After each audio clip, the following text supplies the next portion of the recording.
the people who like to link destruction with Hinduism also have seemingly a point. Namely, you have in Hinduism the notion of purification. Should he? And so he himself saw the cleaning of Europe from the Jewish element and the Gypsy element as a form of purification, which he thought was auspicious. This whole notion of cleanliness, of health, and so on is very German. Here I'm a bit of a devil's advocate. You could say, even in that respect, you see, there is a commonality between Nazism and Hinduism. Then, of course, Hitler applied it in a sense that is very un-Hindu. Hindus never killed anyone, I mean, or certainly did not commit genocide. On the contrary, you see, the much maligned caste system, whatever else it may be, is a way of living together.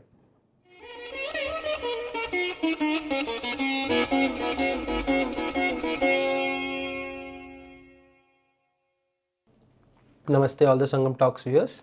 Welcome to today's session. Today we are here with Dr. Konrad Elst to discuss the topic which will be very interesting for all our viewers plus every Indian who understands and believes in the auspiciousness of the swastika symbol. So our topic for today's discussion is rediscovering the swastik, understanding the true significance of the swastik symbol. The swastik is a deeply rooted symbol which origins dating back thousands of years primarily in the Indian subcontinent. In Hinduism, Buddhism and Jainism, the swastik symbol holds various positive and auspicious meanings representing prosperity, good luck and well-being. However, the swastik connotation drastically changed when it was adopted by the Nazi Party in Germany during the 20th century. Hitler's regime appropriated the swastik, reversing its significance to symbolize hatred, violence, and anti-Semitism. This historical misappropriation has led to the demonization of the swastik symbol in Western societies, overshadowing its original positive associations. Today, we have Dr. Elst with us to share his wonderful insights about the sacred symbol of Indic culture. He has authored a wonderful book on this topic, that is Saffron Swastika, the notion of a Hindu fascism. In his book, Dr. Elst has presented his wide-ranging study of fascism, Nazism and communism and the Hindutva movement as well. He has drawn the conclusion that Hindu fascism, like Loch Ness monster of Scottish folklore, is merely a combination of words which may produce some sound and fury which signify no observed reality. Welcome Dr. Elst, welcome to today's session. My first question is basically to understand the meaning, intrinsic meaning of the swastik symbol. So what is the original intrinsic meaning of the swastik symbol? Well, the word swastika means auspicious. You know, from swasti, it is good, swast, health, well-being. So it has a positive meaning, but the word does not describe the design. It describes the meaning. And so there are also other auspicious signs. Like, for instance, you must have heard about the 8 Tibetan signs of auspiciousness, like the 2 fishes, or like the Srivatsa, the eternal knot. Okay. So they could, strictly speaking, also be called swastika. I mean, they have by now other names, but essentially they are also good luck signs. And indeed, in the case of the Srivatsa, the symbolism is quite similar to the swastika design. Namely, it suggests completeness, wholeness. Why is that auspicious? Well, because brokenness, incompleteness is inauspicious. Like, for instance, among the Celtic people, as described by the Romans, it was a law that somebody who was missing a limb, like, for instance, a great hero, you know, who went to war and who lost an arm or an eye or something, he couldn't become the king again. because he was incomplete and thereby embodied inauspiciousness. So completeness means auspiciousness. Now here in the swastika you get a complete cycle, turning north, east, south, west, all sides are covered. You get a complete cycle, and so that is auspicious. And completeness, wholeness. That's not only so for Hindus. A well-known use of the same swastika exists among the Native Americans. In a few tribes it became forbidden during the Second World War. Like the Navajos, they were strongly involved with the war effort, and so they had to abjure the swastika. But it's still there among many Native American tribes. There is an Arab version, marginally, but it's also there, called a whorl. Yeah, among Native Americans, they call it a rolling log. At least that's an explanation I've heard at the Museum of the Native Americans in Seattle. No, not in Seattle, in Phoenix, Arizona. And then you had the same thing pretty much all over the world. Like, for instance, in China and Japan, you have the wanzi or the manji in Japanese. That's the Japanese pronunciation of the same Chinese characters, meaning literally the character 10,000. So 10,000 has also very positive connotations. If you want to say long live Mr. X, you say X wan zwei, 10,000 years. So 10,000 years means eternity, also means completeness. But mind you, they don't say swastika. They have their own translation, which is not a literal translation. But so when they say manji in Japanese, they do mean exactly the same thing.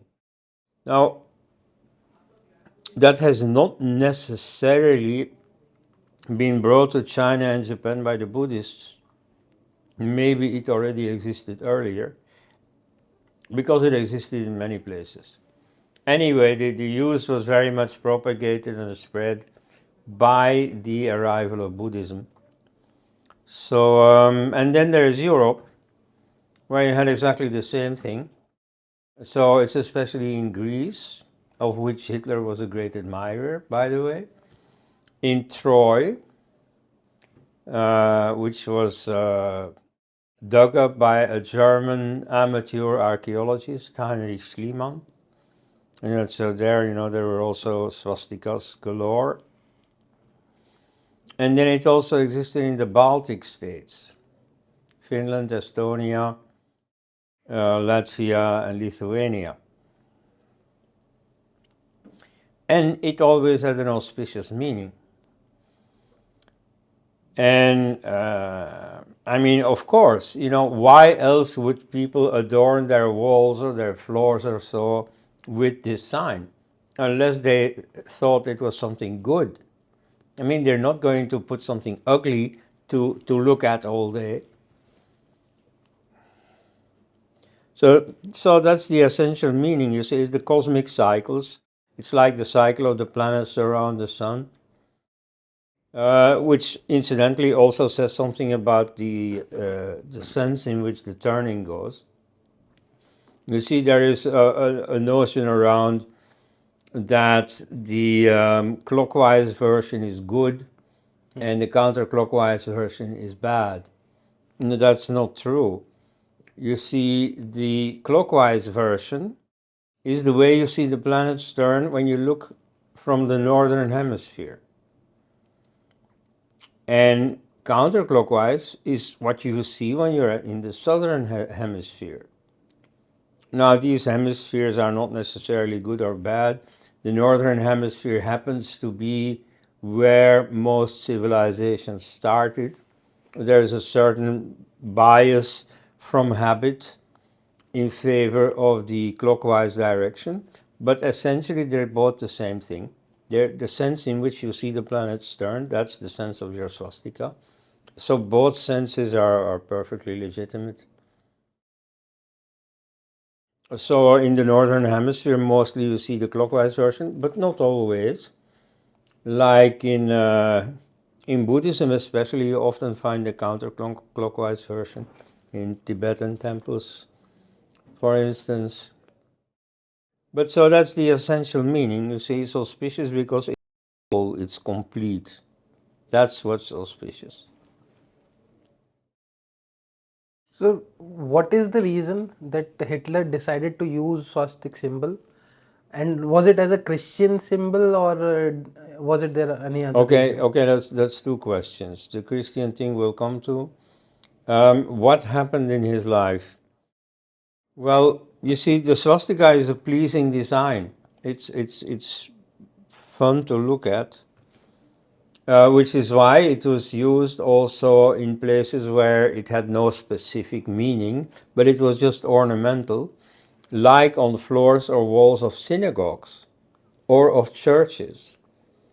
But so they were just ornamental, they were nice to look at, nothing more. But so they were pretty much everywhere. And so in Europe, even in churches, you can come across cases of swastika. Still? Now, in the case of Hitler's life, there is a specific indication of why he chose this. First of all, he was a great Philhellene, a lover of Greece. For instance, Nazi visual art and Stalinist visual art are very similar. They depict the working man, the normal family life, and so on. They're not into anything eccentric, anything great. No, they're into depicting the ordinary human life. However, there's a big difference. In Nazi art, you have a preference for nudes, which is exactly like in Greek art. And so that's like one of the reminders of Hitler's love of Greek culture. And so in Greece you had plenty of swastikas. Then in the Baltic they use it a lot. Now what did he have to do with the Baltic? It's also very clear. At the end of the First World War, all these German soldiers came back home, and many of them, you see, had become used to military life. They couldn't adapt very well anymore to civilian life. You know, it's just like in America, the Vietnam veterans. And so the best thing they could do is to, find a place where again they could be military men. And there was a place where there was use for military men, namely in the Baltic states. They had declared independence from Russia after the revolution. And so the Soviets were trying to reconquer these countries. And so then they were defended by the German Freikorps soldiers, the free brigades. So that's, these ex-World War I volunteers. And they succeeded. You see, they kept the Soviets out. And then they came home. And many of them flocked to the initially many extreme nationalist German organizations, of which the Nazi Party then became the biggest one. So Hitler also absorbed a lot of that influence. So you see, there were some specific occasions, in his life why he was attracted to the swastika. But at heart, you have to remember that for him too, it was an auspicious symbol. You see, I mean, people who know their history of the Nazi movement through Hollywood movies, you see, they think, oh, the Nazis were evil from dawn to dusk. they had nothing on their mind but evil. How can I do evil? And they wanted to adorn their walls with a symbol of evil. You see, that's bad history for one thing. And as I say, as a historian, it's what they call presentism, projecting all the ideas of the present onto the past.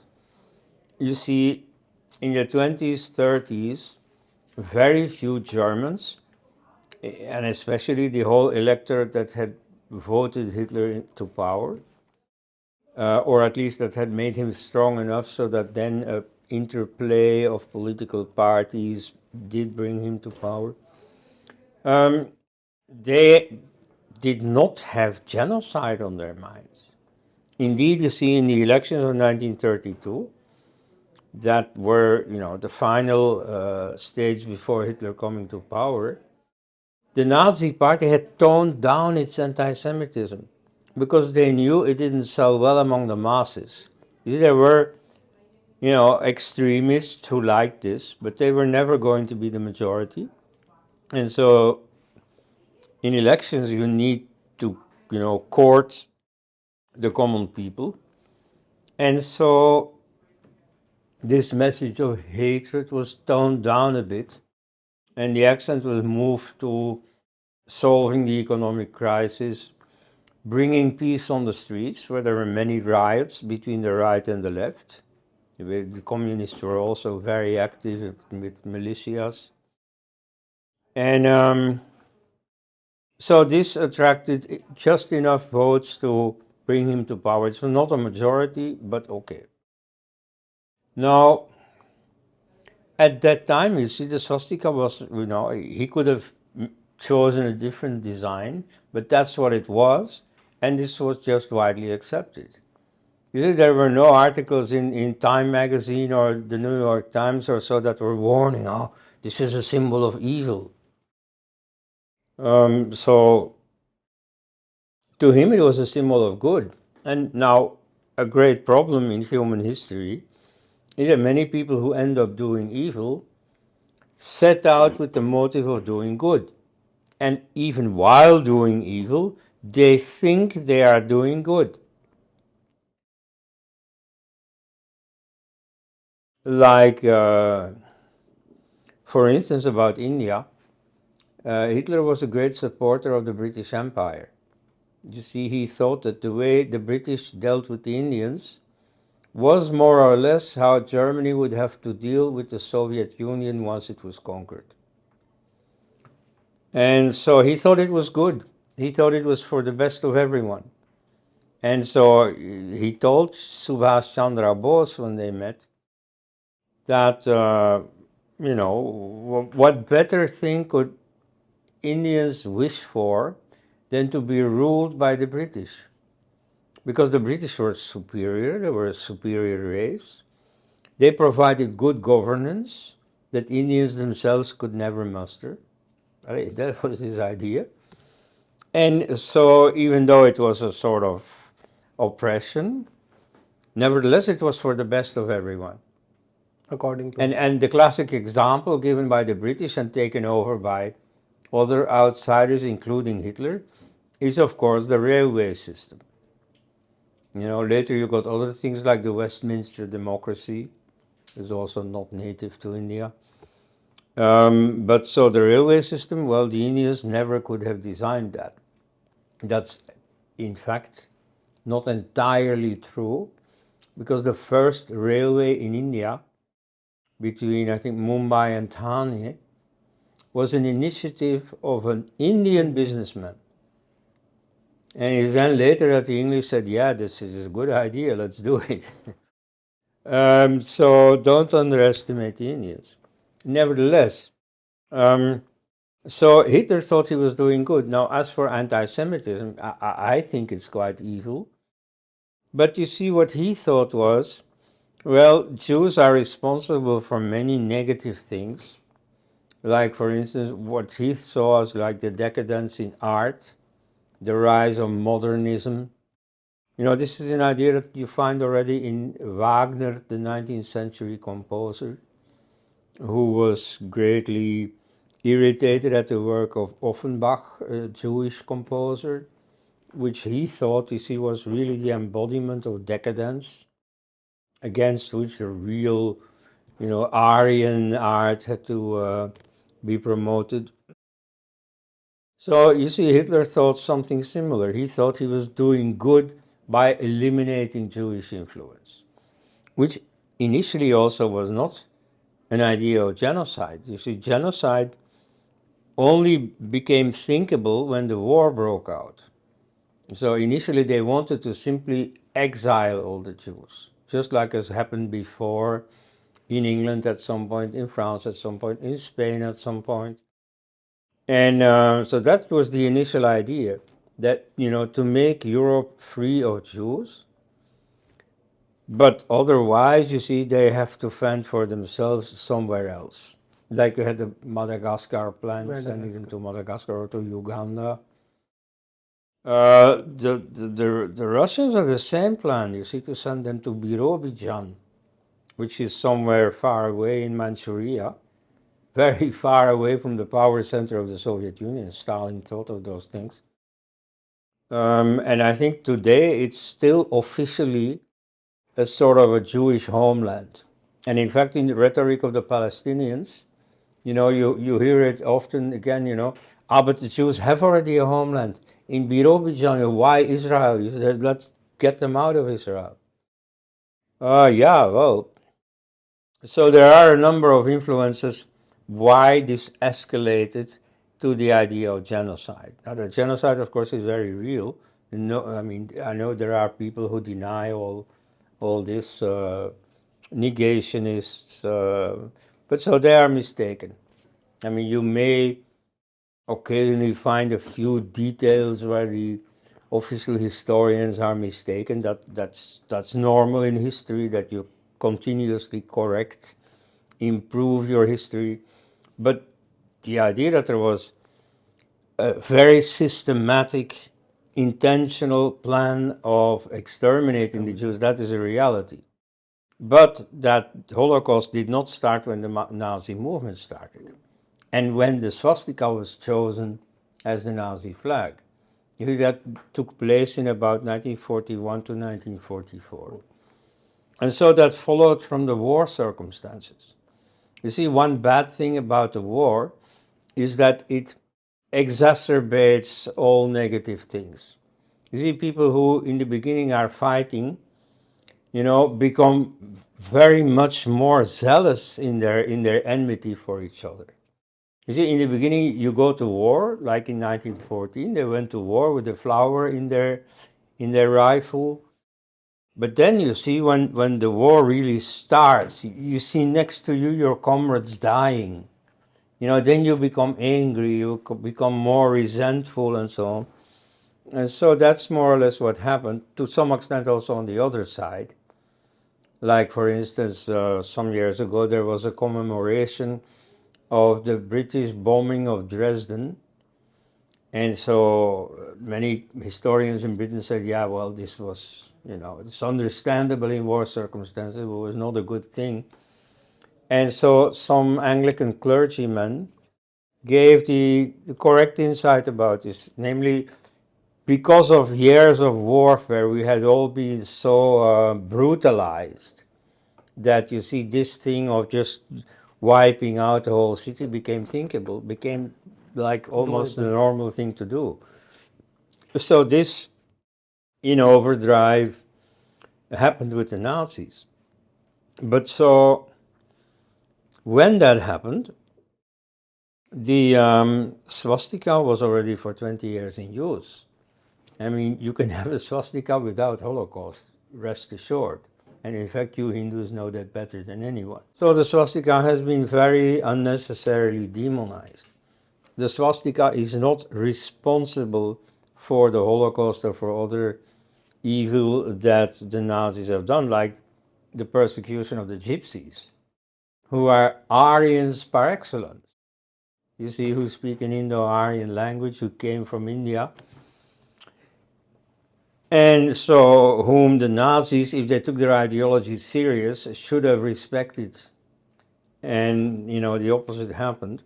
But so, you see, all these things came much later than the swastika design. And so, the swastika is innocent. The swastika didn't cause these things. I mean, there is a certain superstitious idea about demonizers of the swastika that somehow the swastika, exudes some demonic power that somehow make people do evil things. Well, that's superstition. So, as we understand, swastik as a symbol was available all around Europe in Greece culture, Yes. sometimes in churches too. But did Hitler think it as a Christian symbol? Or did he perceive it as a Hindu symbol considering he was a Christian? I don't think so. I mean, it was, of course, a pre-Christian symbol. Like, the diggings in Troy showed, several layers of human habitation, but all pre-Christian, going back to 2000, 3000 BC. So that was long before Christianity. And so, for Christians, it was something that existed, like so many aesthetic designs existed. So it has no specific Christian meaning. I mean, there are specific Christian symbols, starting with the cross, that also could be interpreted, in an older sense.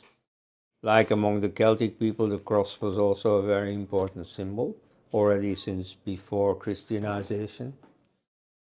So you see, I mean, that's what happens with symbols. You see, they have a history. Often they have, different interpretations that exist side by side or in succession. So here you see the cross, even though an older symbol, became very much a Christian symbol, and every Christian recognized that. Then, by contrast, the swastika did not. You see, the swastika was there. During the Nazi age, of course, some priests, even a rabbi, you see, tried to, since the swastika was in vogue in Germany, they tried to appropriate it and say, oh, it's really from our religion. But so I don't take that very serious. I mean, I understand where it comes from, but historically, it's not what happened. So no, you see, Hitler did not want it as a Christian symbol. He saw it as a symbol of the nation and of the right world order, where the best people are on top. And so he thought the Aryans are the best people, most creative, most inventive. And so he thought it was good even for the others. You see, the inferior races would benefit from having the Aryans in power. So, Now, was Hitler a Christian? Now, about that, you see, a lot has been written in very contradictory senses. And mostly they also managed to find some historical evidence in the authentic records. So there are different things that happening at the same time. At that time, the religious enthusiasm was waning in Europe. You see, after the Enlightenment, more and more skeptical ideas came to the fore. And in this case, those people who were most attracted to the Nazi movement, those who would rise through the ranks and became the leaders of the Nazi movement, usually were religious skeptics. You see, they were tough-hardened men. They had been fighting in the war, and they thought of nationalism, of, strengthening the nation, and they had no time for these otherworldly, that's a word they often use, these otherworldly concerns of religion. And I mean religion in general. Like, you see, sometimes, for instance, especially in Christian writings, Nazism is associated with neo-paganism. Now, Hitler absolutely mocks the neo-pagans in Mein Kampf and in his table talks. But he also mocks the Catholicism that he himself came from. And so he says in his table talk, this is at the end of his life, this is during the war, he says, well, you see, this Christianity, it's only old ladies who still believe in it. So he himself didn't. Nevertheless, he never broke with the church, precisely because he didn't think it was important. You see, there are some people in Europe, even today, who, try to get debaptized, unbaptized. You see, they go to the bishop and they say, I want to be scrapped from the baptism register. And so that, strictly speaking, doesn't count, theologically, once baptized, always baptized. And this baptism is the key to going to heaven. So you see, if you want to talk with me, you have to do it now, because once I die, I go to heaven, whereas you, being unbaptized, will go to hell. Okay? So, he didn't, apart from whether it's theologically valid, he didn't try to officially break with the church. He didn't declare, you see, I'm no longer a believer.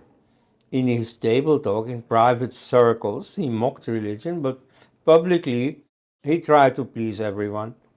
And so, since most of the electorate in Germany consisted of practicing Christians, he did not go too actively against religion. So, some of the leaders of the Nazi movement were active atheists, like Martin Bormann. For instance, some were sort of New Agers, like Rudolf Hess. He was accused by the other Nazis of eating grass, meaning being a vegetarian. And so when he did his strange aerial journey to Scotland, where he tried to broker peace, when the war had broken out, everybody laughed at him and said, yeah, I mean, we should have known, you see, he was such a strange fellow with religious fantasies. So yeah, it's almost logical that he does things like this. Then you had Heinrich Himmler, the head of the SS and the actual mastermind of the Holocaust. He dabbled in neo-paganism. I wouldn't call him a master of neo-paganism. His knowledge was very sketchy. But nevertheless, he is accused of bringing a religious dimension into his version of Nazism. I mean, at that time, the Nazi movement was a very young movement, and which direction it would ultimately take was uncertain. And there were different tendencies within it. Like, for instance, there were some who highlighted scandals concerning priests. They didn't want to outlaw the church, they didn't want to persecute the church, but they thought it was a good thing for the German people to be cured of their addiction to religion by bringing the priests, down, by putting them in a bad light. But you see, a real religious dimension, that's a small minority. In the case of Himmler, what is interesting for Hindus is, of course, that he carried a copy of the Bhagavad Gita with him. And so the one thing that he liked about the Bhagavad Gita is that it justifies war. You see, most of the Bhagavad Gita has nothing to do with the war. It's a treatise on Sankhya and yoga. But the first two chapters, are set in the beginning of the battle of the Mahabharata, which I think, and here, of course, many Hindu believers are going to curse me, but which I think was simply a literary device of later Brahmins who, edited the Mahabharata, which became ever bigger and bigger, and in which many different treatises were inserted. And so this was inserted precisely because the Mahabharata story was becoming popular. And so to bring the message of Sankhya Yoga, it would be good to somehow integrate it into the Mahabharata story. And that way more people would have access to it. So the first two chapters are, as everybody knows, about Arjuna having no enthusiasm for going to war, and then Krishna giving him the reasons why he should do his duty, which in his case is making war. So that, of course, Himmler liked. And so you see, this is, these sentimental Christians, even though they have gone to war all the time, not only crusades, but First World War and so on. But strictly speaking, they have this ideology of turning the other cheek, of idealizing peace, even if they don't practice it. There is an ideal of peace. So Himmler thought, well, no, you see, war is the way of nature, let's go for war. And the nice thing about the Gita is that it justifies war. What he also took from the Gita is the notion of reincarnation. I mean, there were many post-Christians already at that time, even more today, who adopt reincarnation, but there are also many who do without it. Like I recently read an interview with the head of the French Buddhist Association, who said explicitly that he doesn't believe in reincarnation. Whereas in Buddhism, even more than in most Hindu sects, reincarnation is absolutely central. You can hardly be a Buddhist without assuming reincarnation.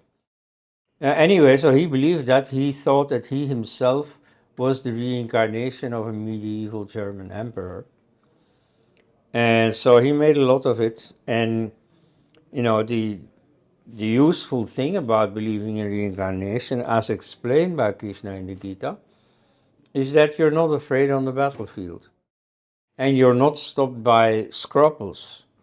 You're not encumbered by conscience problems. Why?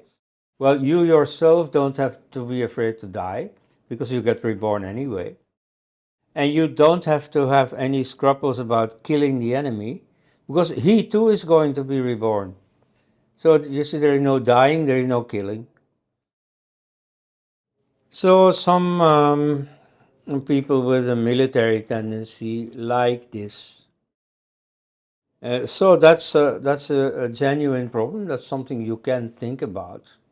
Now, I think that essentially, you see, Himmler did not understand the Gita very well. He took what suited him.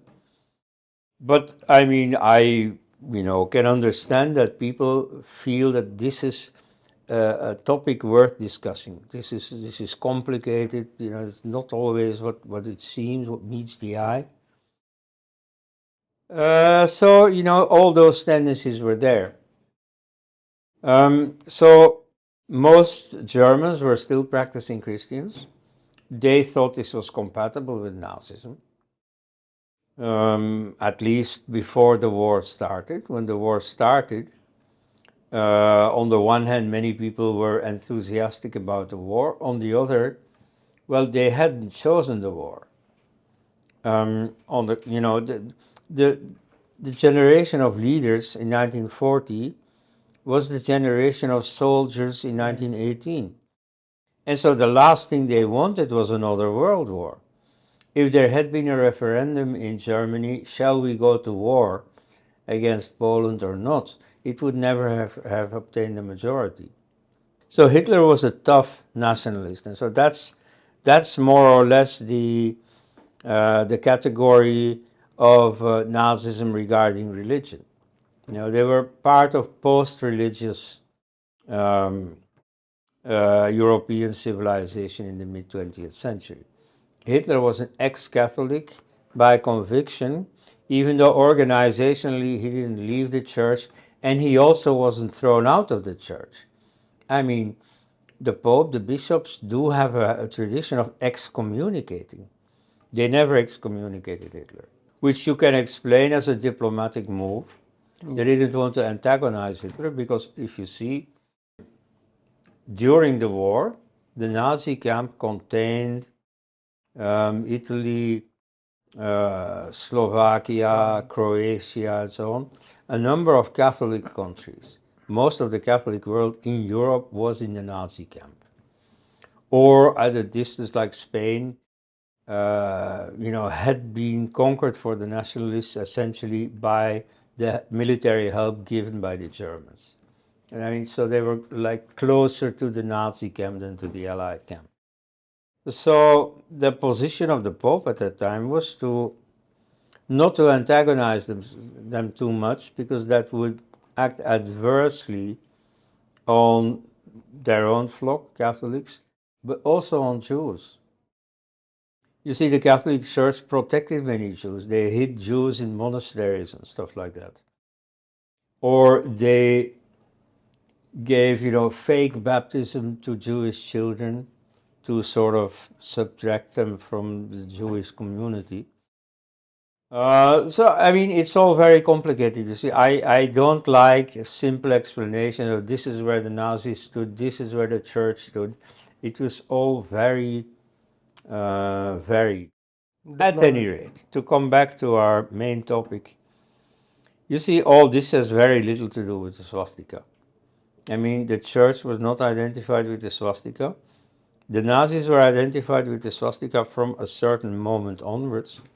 But so the universal meaning of the swastika, as existed among the Native Americans, among the Japanese, and so on, that receded into the background as it became more and more identified with the Nazi state and the Nazi war effort. So that's the situation we have today. So Hitler wasn't a Christian in conventional sense, but he kept the diplomatic relationships with the Pope and all the Christian. Yeah, I mean, of course, organizations. with the knowledge, with hindsight, you can hold it against the Pope that he was too close to the Nazi effort. But to say, you see, Hitler's Pope, Pope Pius XII was Hitler's Pope, that I'm sorry, that's one of those gross oversimplifications. And indeed, you see, after the war, he was thanked by many Jews for saving them. So it's a complex picture. Now, to speak about complexity is often done by people who don't want action, who want reasons for not doing anything. Yeah, but it's too complex. Now that, in this case, it's very clear what you have to do. Of course, the swastika has to be demonized. In America, there are many people who don't know better than to identify the swastika with the Nazis. And so you'll have to educate them about that, and there's no way around this. Now, this is being done. In New York a few years ago, there was an attempt to outlaw the swastika in the state parliament. This is strictly speaking against the American First Amendment, which gives absolute freedom of speech. But okay, I mean, it was there. Now, the good thing is that it was overruled, mainly with the help of the Jews. You see, they are the group that would most, strongly Suffered. be, would have a tendency to outlaw the swastika. And so a sufficient number of Jews has been persuaded that, in the modern multicultural society with so many Buddhists and Hindus and so on living in America, it is time to realize that the history of the swastika is much bigger than that these few years of Nazi rule. And within the Jewish community, of course, it has a lot more influence if a Jew says so than if outsiders say so. And so, in the first phase, Hindus have convinced some Jews of this new insight, and they have, in their turn, convinced enough fellow Jews that there is nothing wrong with the swastika per se. I think in California it is less fortunate. There the problem still exists. And so the American Hindu organizations are waging a campaign in favor of the swastika. And in principle, I strongly support that campaign. But I don't like the way they go about it. So they make it easy on themselves by claiming, but what Hitler used was not the swastika, it was the Hakenkreuz. You know, it's like a Hindi speaker who says, no, you people drink water, but me, I drink pani. Well, you see, words have a translation. You know, in Japan, they have swastikas on the walls of Buddhist temples. Okay? But they don't call them swastika, they call them manji, which is not a translation literally of the word swastika. And so swastika focuses on the meaning of the symbol, which counts also for other symbols like the Srivatsa, the eternal knot. Chinese and Japanese focus on a related symbol, the number 10,000, the character 10,000. And so in Europe, there are a number of terms that refer to the shape of this design. Like in Greek, you have the term gammadion. You see that which has the shape of the letter gamma. Like in French, it becomes croix gammée. You see the gamma cross. Now, a gamma is a letter that looks like a right angle, so one line upward and one line horizontal. And so that 4 times together gives the swastika. So there you have a description of the shape. The same thing counts for hooked cross, or in German for Hakenkreuz. So that's exactly the same symbol. And indeed, there are a number of German papers where the two are equated. And this is already well before Hitler, you see, in the 19th century, mainly because of the German division of the Theosophical movement. The swastika gets popularized in Europe, and a number of very divergent associations adopt the swastika as their own symbol. And so back then already you have descriptions that, you know, the Hakenkreuz, which the Easterners call the swastika, they are equated. Even Hitler himself says that the Hakenkreuz, he doesn't say swastika, he says Hakenkreuz, already exists on the temple walls of Japan and India. So he was aware that this is... He was very much aware that this was a universal shape, that it also existed in Asia. However, he had an explanation for that. He did identify the shape with European culture. Then how did it get to India? So it is at any rate not true, and maybe some extreme Christians might claim that Hitler took this symbol because of Hindu influence. Okay. Now, you see, Hitler spoke absolutely nothing good about Indians and specifically Hindus. He had great contempt for them. He had great admiration for Muslims because Islam was a martial religion, fighting, and because it was a natalist religion. It promoted a high birth rate. So he thought, you see, if the Germans, with their martial nature, had converted to Islam rather than to Christianity, they would have prospered a lot more. Well, he had a soft corner for Islam. He didn't believe in the religious dimension of Islam, but you see, as a guide for life, you know, that was exactly what the Nazis liked. Now, he saw these as the same, but you know, how did they get in Asia? Well, thanks to the Aryan invasion. So it was Europeans who had the swastika as seen in the Baltic or in Greece. They took it with them on their emigration to India. And then from India it spread along with Buddhism to China and Japan and so on.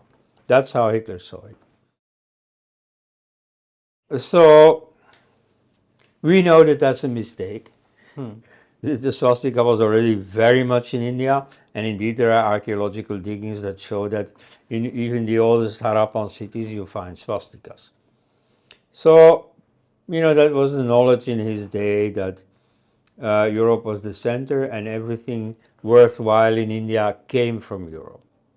Aryan invasion theory, as it was propagated. Yes, of He course. believed in it too. Yeah, so the Aryan invasion theory, many Indians say, yeah, it was all racist and colonial conspiracy and so on. That I don't think, but nevertheless, it resulted in some funny ideas that were appropriated by the then rising tide of racism. So, in the 19th century, you had the rise of a materialist worldview. So that the belief in the soul and these airy notions, you see, that was going down, and human beings were reduced to their material dimension. Now, at the same time, the notion of race came up, and you had in 1859 the Origin of Species by Charles Darwin. And so from then on, race was all over the place. Benjamin Disraeli, the British Prime Minister, said the key to all of history is race. And so it is in that atmosphere that this racial thought was promoted and became very prominent within the Nazi movement. But so that was not seen as something negative. On the contrary, for people like Hitler, it was clear that humanity had finally freed itself from these superstitious religious notions, and now you see very soberly reduced man to his physical and especially his racial dimension. And so he thought that that was a good thing. He did not think that the swastika, which he then started associating with this, was a symbol of evil. For those who think that the swastika has to do with destruction, well, I'd like to point out that here you see the people who like to link destruction with Hinduism also have seemingly a point. Namely, you have in Hinduism the notion of purification.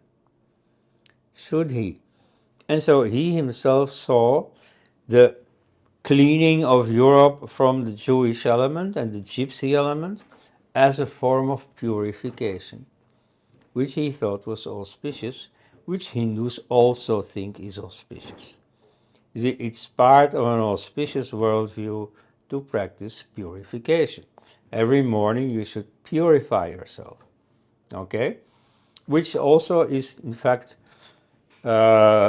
Internal very cognate with German culture. You see, the habit of taking your shoes off when you go into the house exists also in many German households. You see, this whole notion of cleanliness, of health, and so on is very German. And so, when you look back at, the culture in like the early 20th century, you see that Germany radiates to its neighboring countries with these ideas, this notion of cleanliness, of health, of practicing for health, was very much there. And so, strictly speaking, and here I'm a bit of a devil's advocate, you could say, even in that respect, you see, there is a commonality between Nazism and Hinduism. Namely, they have this strong notion of purification. Then, of course, Hitler applied it in a sense that is very un-Hindu. You see, Hindus never killed anyone. Or certainly did not commit genocide. On the contrary, you see, the much maligned caste system, whatever else it may be, is a way of living together. You know, I mean, you have your society, and it's divided in sweepers and priests and tradesmen and so on. And so they keep a sort of distance from each other. They strongly cultivate their own group identity. But nevertheless, they live together. They do business together. You know, they all have their function together in society.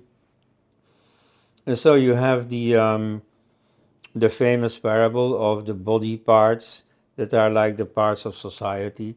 You know, they are condemned to work together. They need each other.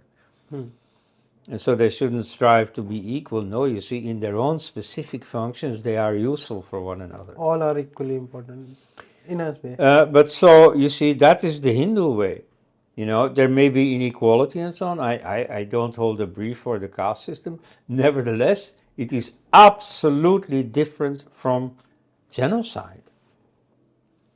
Whereas, you see, in Hitler, you have this idea that they have to get away.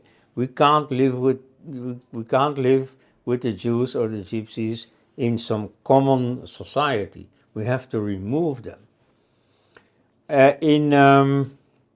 In all these anti-Hindu writings, you have this very anachronistic idea that, you know, Savarkar, Golwalkar, and so on, whatever they said, is still what animates the Hindu movement today, almost a century later. But nevertheless, even there, you could defend the Hindu nationalists of those days because they precisely opposed what was central to Hitler's ideas. In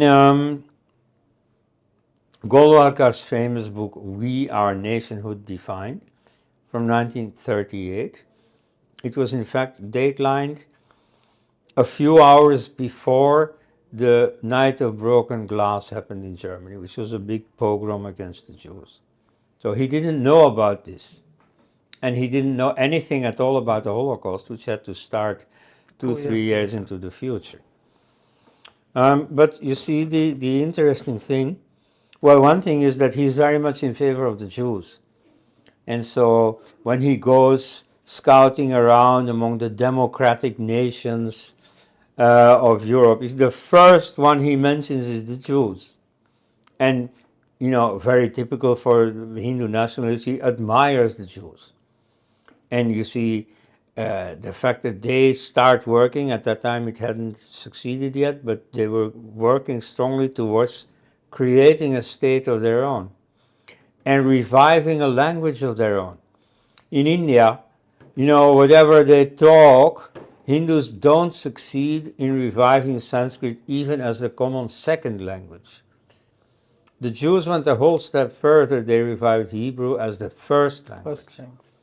So you see that of course, that this pro-Jewish element is one thing, but the one that counts here is, whereas Hitler preached dissimulation, like you see, the Jews were very well integrated in German society by that time, so he forced them to differentiate from the Germans again.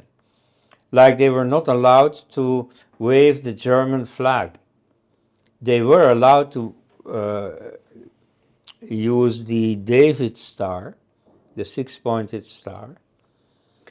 But so they had to affirm their separateness from the German. It was more like an identifier for them. Right? Yes. And so what Golwalkar does is precisely the opposite. You know, Muslim problem, yes, can't deny it, but his solution is assimilation.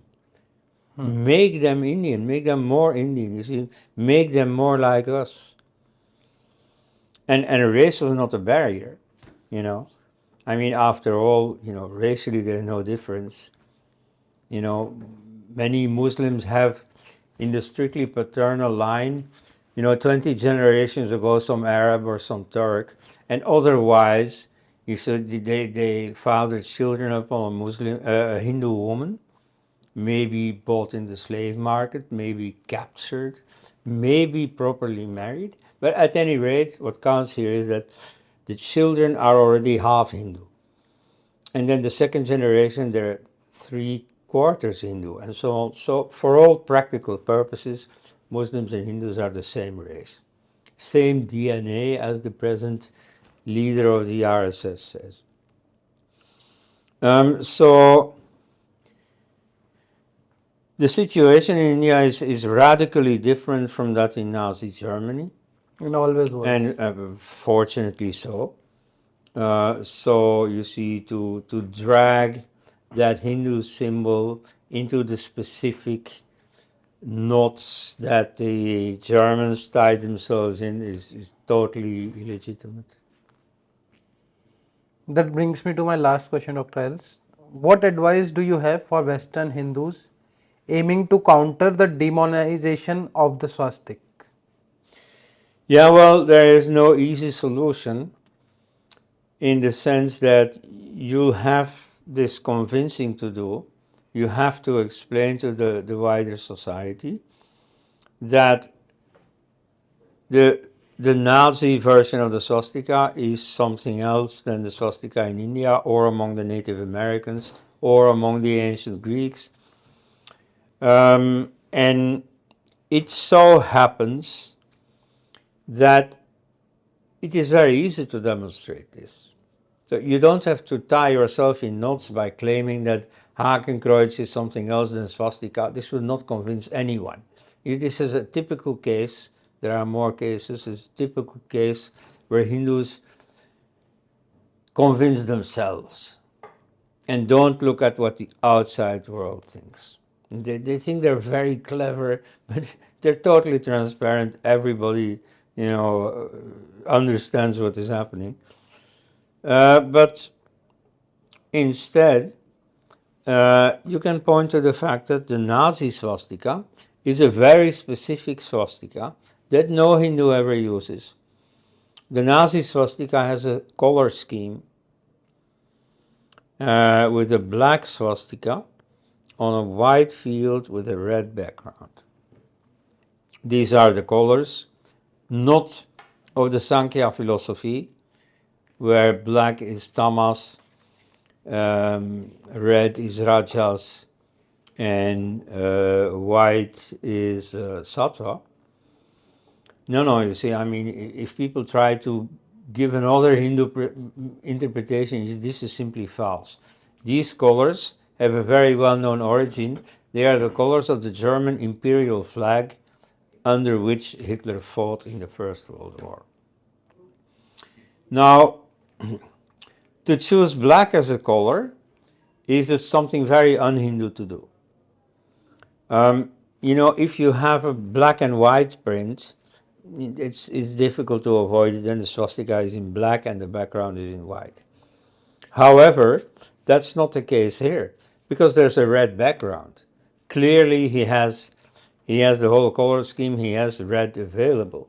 So what Hindus would do is to make the swastika red. Because the swastika is a solar symbol. It has to do with the lights in heaven, the sun, the stars. And so the swastika in a Hindu context always has a solar color: yellow, orange, red. And so here it's just the other way around. The swastika is turned black, it's turned dark. It is very much against the reality of the sun and the stars. Also, mostly the swastika is on one angle. Now, the swastika is a symbol of eternity, of the heavenly cycles that go on endlessly. And that symbolism is enhanced by standing upright. You see, if you stand on one angle, it's uneasy. And maybe that's why, if we want to ascribe an effect to the swastika, maybe that's why the Nazi Empire didn't last very long. Because it's difficult to stand on an angle like that. So that's also a difference. So the actual design of the specifically Nazi version of the swastika is very different from what Asians do. So you can point to that, and if countries per se want to prohibit the swastika, well, then let them prohibit the Nazi swastika, which no Hindu ever uses. It will not inconvenience any Hindu.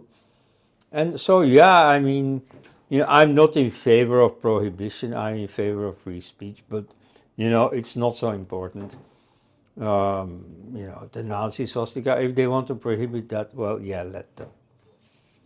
But so that doesn't count for the swastikas in use in, India. among the Navajos or the Japanese or so. Right. So that's a realistic option. And then I don't think it has to last very long anymore. Like in New York, we already had a success. And so very soon, you see, thanks to the rise of multiculturalism, of diversity, it becomes easier for people to understand that specific European experience, and only specific to the 20th century, not even in all the preceding centuries, that cannot be generalized, that cannot be universalized. So I think that is a realistic prospect, and that Hindus can do within a few years, I think. So I guess first of all, Hindus have to understand the difference between the two very well on their own. Only then they can advocate this right approach. As like you mentioned in California, they are just trying to differentiate them on different bases, like it is a different angle or other thing. But they are not aware of the basic characteristic differences between Indian swastik and what Nazi used, Nazi Yeah. symbol, right? Great. Yeah, so you see, Hitler had a very narrow mind, and so also because of the circumstances of his life and so on, he gave a very specific reading of the swastika that became ever more negative as the war dragged on. But okay, you see, that's an accident of history that is now almost a century gone. It's time to outgrow that.